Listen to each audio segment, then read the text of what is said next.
네, 안녕하십니까. 성경의 내 이야기다 김홍덕입니다. 회차 순서를, 회차 번호를 자꾸 제가 헷갈리는데, 오늘은 요한 1서의 24번째 시간입니다. 오늘은 틀리지 않는 것 같습니다. 지금 이제 12절부터 17절까지 말씀을 보고 있는데, 이제 우리가 지난 시간에는 12절 말씀을 좀 중점적으로 봤습니다. 그래서 죄를 사함을 받았다라는 것은 그의 이름으로 말미암아 사함을 얻은 것이다, 이렇게 말씀을 하고 있는데, 이게 이제 우리 사람들이 예수님에 대해서 가장 잘못 알고 있는 것이 크게 한 두 가지 정도로 정리를 할 수가 있는데, 하나는 제가 이제 마르고 닳도록 말씀드리는 거지만, 세상에서 가장 천한 신분인 사형수가 되어서 십자가를 지신 예수님을 통해서 세상에서 이기려고 한다 라는 그런 잘못된 관점이 하나 있고, 두 번째, 사실 이렇게 그 개요를 여러 가지로 매기면 많이 나오겠지만, 두 가지로 정리를 했을 때 두 번째는 사람들이 예수님의 죄사함에 대해서 생각을 할 때, 죄는 내가 짓고 벌은 예수님이 받는 것처럼 이렇게 생각을 합니다. 그래서 예수님께서 십자가에서 고통을 당하신 어떤 그 고통이나 처형됐다는 어떤 그런 객관적 사실, 이런 것이 나의 죄를 사하는 것이다, 이렇게 생각을 합니다. 그건 100% 틀린 건 아니지만, 예수님의 십자가가 가지고 있는 본질에서는 벗어난 것입니다.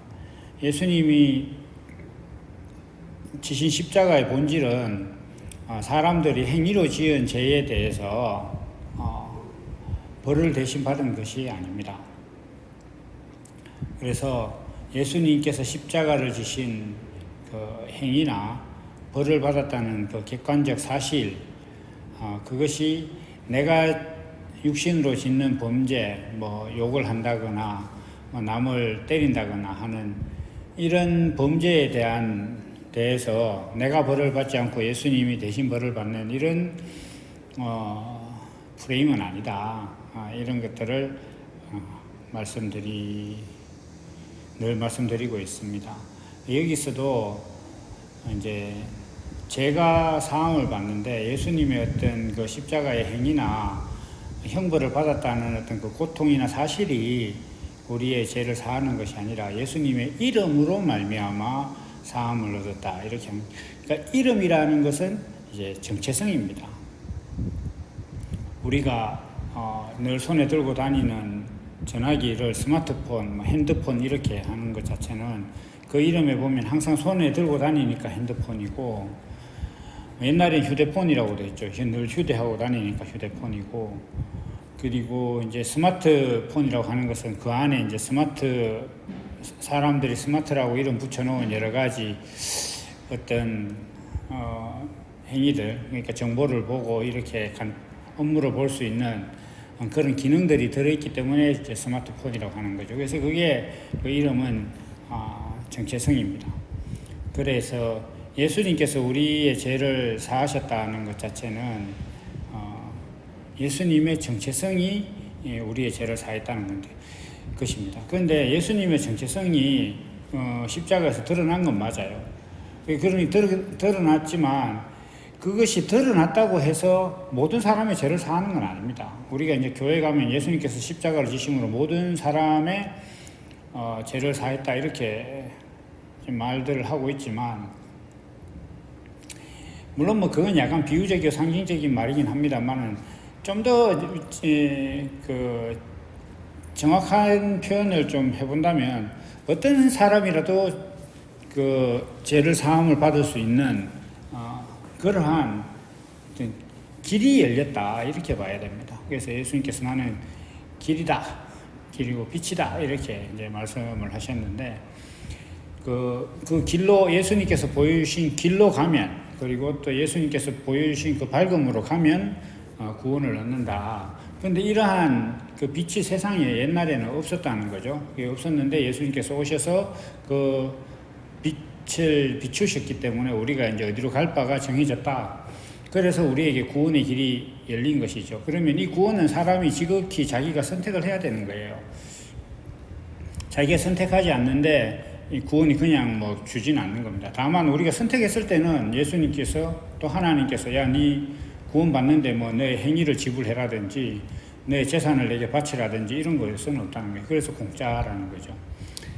그래서 예수님의 이름 그 정체성이 우리에게 구원이 된다는 것 자체는 예수님께서 우리가 구원받는 존재가 되었을 때 어떤 모습인가라는 것을 보여주신 거예요. 그래서 십자가에서 예수님께서 받으신 그 고통도 어마어마하고 우리로 뭐 상상도 할 수 없지만 그 고통이 십자가 사건의 본질이 아니라 예수님께서 그 십자가를 지셨다는 그 지시게 된 뭐라 그럴까 과정, 예수님께서 그 십자가를 지실 수밖에 없었던 그 본능이 있어요. 그래서 제가 이제 뭐 글을 쓸 때 자주 비유하는 것으로 뭐 갓난아기와 아버지가 싸우면 그건 싸움 자체도 아니에요. 그냥 일방적인 학대라고 하죠. 학대. 그 충분히 뭐 부모가 어린아이한테 뭔가 다툼에 있어서 질 이유가 사실 하나도 없어요.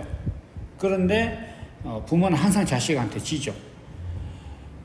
그건 뭐냐 하면은 부모라는 그 본성 때문에 지는 거예요. 그 부모라는 본성 때문에 자녀를 이길 수가 없는 거예요. 자녀를 키우시는 분들은 누구나 다 이해할 수 있을 겁니다. 뭐 자녀가 이제 완전히 장성해서 결혼하고 자기가 뭐 상당한 경제력이나 사회적 능력을 갖추고 난 다음이라면 몰라도 그 전에는 부모가 자식하고 다투서 그 못 이길 이유가 없습니다. 용돈 안 주면 지가 뭐 어딜 나가겠습니까? 집에 가만히 있어야지. 그런데 부모는 항상 지는 거예요. 그게 이제 부모라는 본성 때문에 그런 거죠. 예수님께서 십자가를 지신 것은 그 어떤 측면에서 보면 예수님께서 십자가를 지시지 않아도 우리 죄를 위하여서 졌다라는 그 표현 자체는 맞습니다. 그런데 왜 그렇게 졌느냐? 예수님께서 왜 십자가를 지셨느냐? 안 지셔도 되는, 그러니까 죽지 않아도 되는 예수님께서 왜 죽으셨느냐? 이렇게 했을 때 거의 대부분의 교회, 뭐 우리가 그 길에서 또 뭐 언론이나 여러 가지 매체를 통해서 확인할 수 있는 거의 대부분의 교회는 예수님의 사명감을 이야기해요. 그래서 예수님께서 십자가를 지시지 않아도 되는데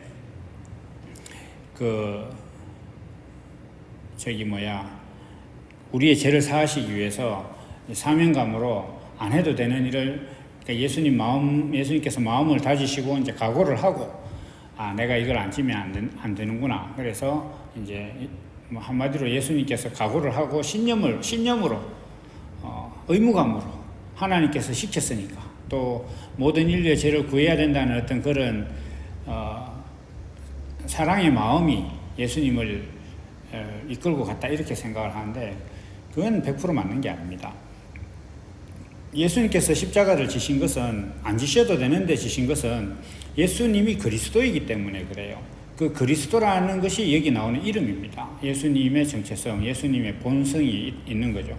그 본성이 예수님을 십자가로 끌고 간 거예요. 그 십자가로 끌고 가니까 사람들이 거기다 가시멜류관을 씌우고 허리에 창을 찔러서 물과 피가 쏟아졌다, 이렇게 하는 거예요. 그래서 예수님께서 십자가를 안 지셔도 되는데 지신 이유가 십자가에 달리셔서 그 몸이 상하시니까 드러난 거예요. 하나님의 말씀과 생명이 드러났다는 거죠. 하나님의 본성이 드러난 거죠.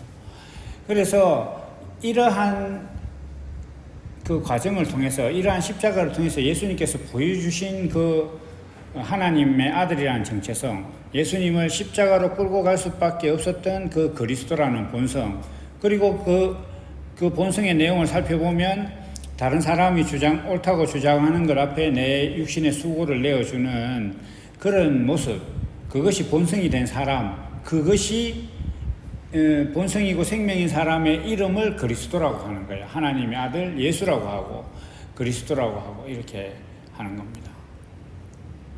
그래서 그것을 예수님께서 보이신 거예요, 십자가에서. 그래서 그게 옛날에는 없었어요. 사람들한테는 구원을 받거나 이기려고 하면 이제 뭐 하나님께서 나를 의롭게 하시려고 하면 내가 행위로 의로워져야 되고, 구원을 받으려면 어떤 행위가 건전해야 되고, 이렇게 하고, 또 하나님의 영광이라고 하면 세상 위로 높아지는 것만 이렇게 생각을 해서 뭐 피라미드를 쌓거나 바벨탑을 쌓거나, 또 뭐 오늘날 대부분의 교인들이 뭐 헌금하고 교회 가서 봉사하고 기도하고 이렇게 해서 뭐 이제 과장에서 부장 되고 이사 되고 사장 되는 그런 방향성을 이렇게 추구하는 것처럼 다들 그렇게만 생각하고 살았어요. 그런데 그게 사람들이 거기서 길을 사실 찾지 못했던 거죠. 그런데 예수님께서 오셔서 십자가를 지심으로 하나님의 말씀, 곧 물, 그리고 하나님의 생명, 그래서 물과 피가 이제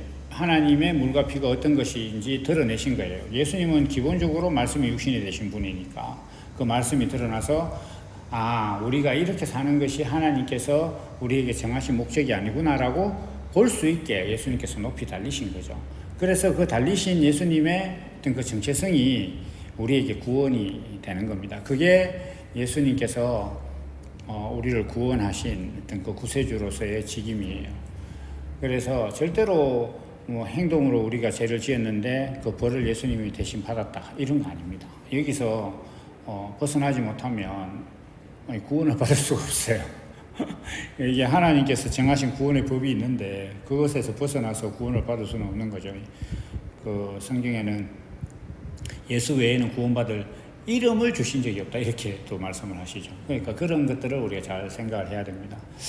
그래서 뭐 이야기하다 보니까 이야기가 길어졌는데, 이 지금 요한일서 2장 12절에서부터 17절에는 뭐 자녀들아, 아비들아, 청년들아, 아이들아 이런 것들이 많이 나오는데, 여기 이제 뭐 다양한 계층을 소환해서 뭐 이런저런 얘기들을 하고 있어요. 그래서 자녀들아, 그의 이름으로 구원을 얻었다. 아비들은 태초부터 계신 이를 안다. 그리고 청년들은 악한 자를 이겼다. 아이들은 뭐 아버지를 안다. 이렇게 이제 뭐 얘기를 하지만, 뭐 이런 것들도 이제 다들 중요한 뜻이 있겠지만, 이 모든 것들을 이제 함축해서 15절에 가면 세상을 사랑하지 말라. 세상을 사랑하면 아버지의 사랑이 그 속에 있지 않다. 이렇게 하고, 이제 이는 세상에 있는 모든 것이 육신의 정욕과 안목의 정욕과 이생의 자랑이니 다 아버지께로서 쫓아온 것이 아니라 세상으로부터 쫓아온 것이다. 이렇게 말씀을 하고 있습니다. 그러니까 결국 어떻게 보면 이 파라그래프에서 하고 싶으신 말씀은 이 말씀이에요. 그래서 우리가 앞서서 좀 길게 이야기했던 그리스도의 이름으로 구원을 받았다, 이렇게 하면서 제가 예수님이 오시기 전에는 빛도 없었고 길도 없었다.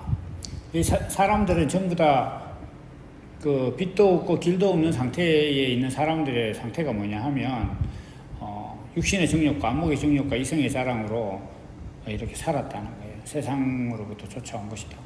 지금 이제 제가 사실 이 존재론적인 관점에서 복음을 뭐 블로그나 이렇게 유튜브를 통해서 전하면서 제일 안타깝고 제일 간절하게 전하는 것은 현재 기독교인들이 자기가 구원받았다고 착각하고 있는 그겁니다. 그래서 정말로 이 구원을 받았다면 세상으로서 쫓아온 것을 다시 추구하지 않아야 돼요. 그러니까 정말 이게 구원을 받은 사람이라면 예수님께 가서 기도해서 예수님의 이름으로 기도해서 뭐 자녀가 잘 되게 해주십시오, 뭐 이렇게 기도할 수 없어요. 물론 뭐 할 수 없다 하면 너무 좀 단호한 것 같긴 한데 그런 기도를 하지 않습니다. 자식이 잘 되게 해달라. 그런데 그 잘 되는 것에 대한 개념이 달라요. 저한테도 이제 아들이 둘 있는데, 군대도 다 갔다 온 아들이 둘 있는데, 뭐 저도 이제 육신으로 자녀들이기 때문에 뭐 좋은 직장을 가고 이렇게 했으면 좋겠지만, 오매불망 제 소원은 그들이 이제 인생의 목적을 아는 거예요. 인생의 목적을 아는 거. 뭐 그걸 위해서 여타 고생을 하면 보기에는 어떨지 좀 안타깝고 그럴지 몰라도 이제 그게 제일 행복할 것 같습니다. 그래서 지금 기독교인들이 크게 착각하고 구원을 받지 못했음에도 자기들이 구원받았다고 이제 착각한 상태에서 자기는 이제 구원을 받았으니 예수님의 이름으로 기도하면 하나님께서 들어주신다 이렇게 믿고 기도하는데 그 기도에서 얻으려고 하는 게 다 세상에서 온 거예요. 굉장한 아이러니인데 이 굴레를 벗어나지 못하고 있습니다. 이게 진짜 심각한 문제죠. 뭐 어떻게 보면 제가 이렇게 말씀을 전해서 제일 깨트리고 싶은 것 중에 하나가 이건 것 같아요. 그래서 육신의 정욕, 육신이 편하고 육신을 안락하게 하는 거, 그리고 안목의 정욕, 눈에 보이는 거 좋은 거, 눈에 보이는 거 좋은 거 이런 거. 뭐 전화기 하나를 사도 뭐 제일 프리미엄급을 사서 이렇게 손에 들고 다니고 차 키 뭐 이렇게 아주 좋은 차 사면 이제 키 이렇게 뭐 카페 같은데 식탁 위에 놓고 이렇게 눈에 보면 이생의 자랑도 같은 맥락이죠. 세상이 귀하다고 생각하는 거 이런 것들을 쫓아요.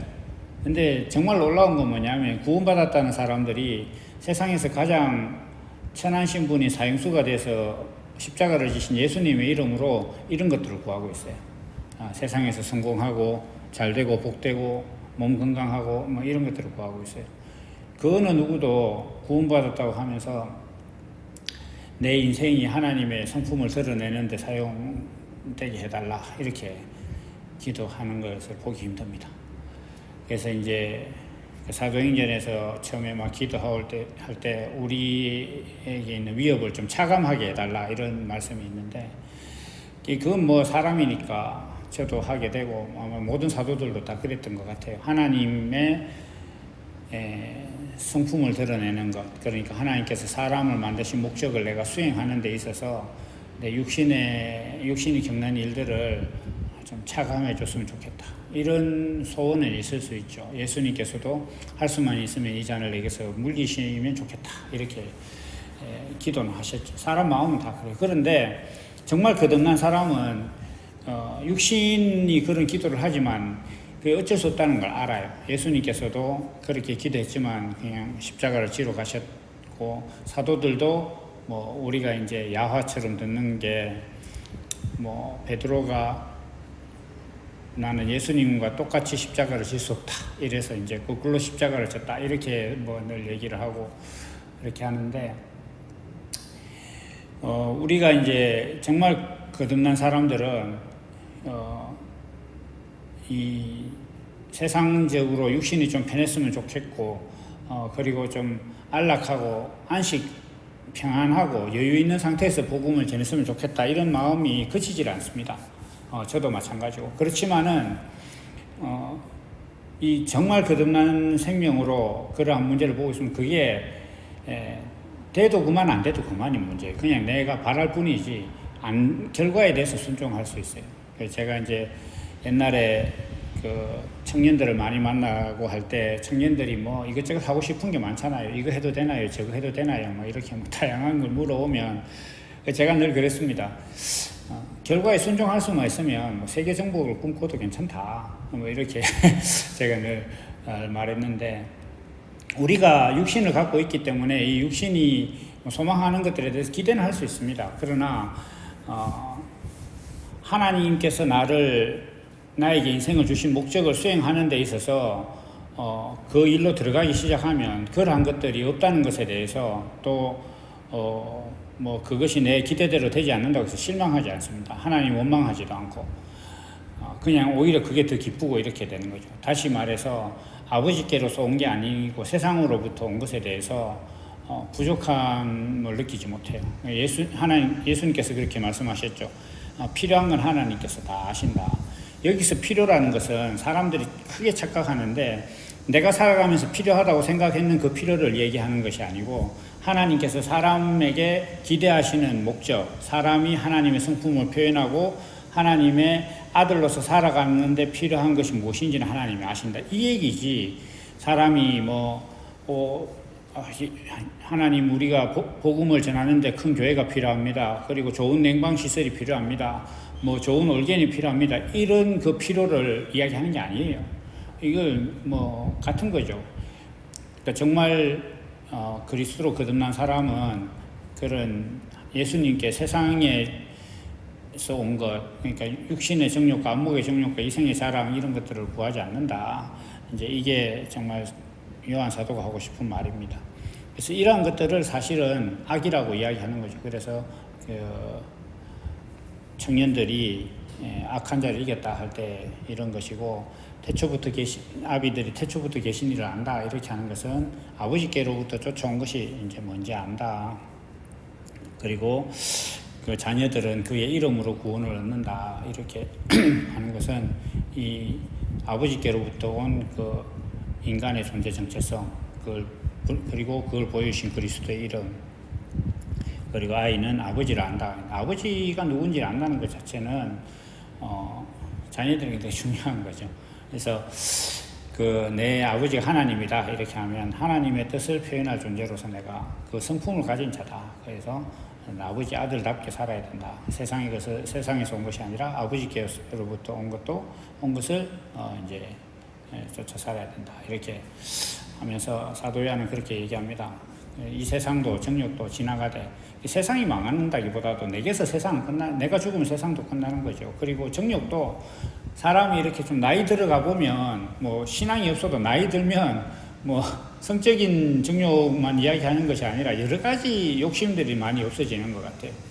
반대 거꾸로 고집이 좀 생기는 경우도 많긴 하지만, 어쨌든 그러나 그 나이가 들면서 점점 더 이렇게 깊어가는 것이 있다면 하나님의 뜻을 행하는 것, 그러니까 하나님께서 내게 주신 그 인생의 목적대로 살아가는 일에 대해서 뭐 나이가 들어가면서 세상이나 육신의 정욕이나 이런 것들이 몸에서 점점 약해지는 것이 오히려 이 거듭나고 구원받은 사람에게서는 뭐 젊은 날에는 그걸 하고 막 싸워야 됐는데 나이가 들면 사실 안 싸워도 되거든요. 그래서 점점 더 그리스도의 뜻대로 살아갈 수 있는 그런 또 축복을 받게 되죠. 그래서 이러한 것들이 이제 우리 안에 영원히 있다. 그러니까 이러한 일들이 사람들에게 늘 있을 것이다. 그래서 사도 요한의 때부터 지금 오늘 이 말씀을 나누는 우리의 때까지 계속 있고, 또 제가 전한 말씀 이렇게 남겨놓는 이 말씀들이 후세에 또 어떤 사람들에게는 진정한 존재론적인 신앙으로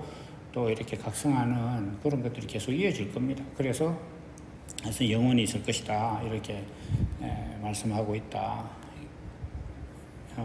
있습니다. 그래서 오늘 요한에서 2장 12절에서 17절까지 이제 말씀을 보면서 우리가 이제 구원에 대해서, 그리고 제3에 대해서, 그리고 육신의 정욕과 안목의 정욕과 이생의 자랑이 세상에서부터 온 것이고 우리가 아버지께로부터 온 것과는 다르다라는 것을 여러 각도에서 좀 간략하게 살펴봤습니다. 그럼 오늘은 여기까지고 또 다음 시간에 만나도록 하겠습니다. 감사합니다.